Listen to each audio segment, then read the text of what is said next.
how to change date and time in Realme GT7.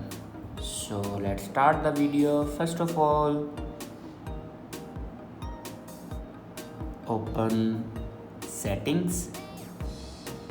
In settings, scroll down and here you can see the option system and update. Now click on it and then click on date and time.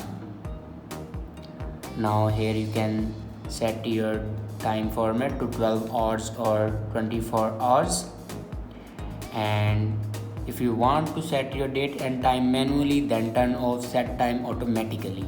Now here you can set your date and time manually like that, and now here you can see date and time set manually. And if you want to set your date and time automatically, then simply turn this button on. So this is the way to set date and time in Realme GT7. I hope this video is helpful for you. Thanks for watching.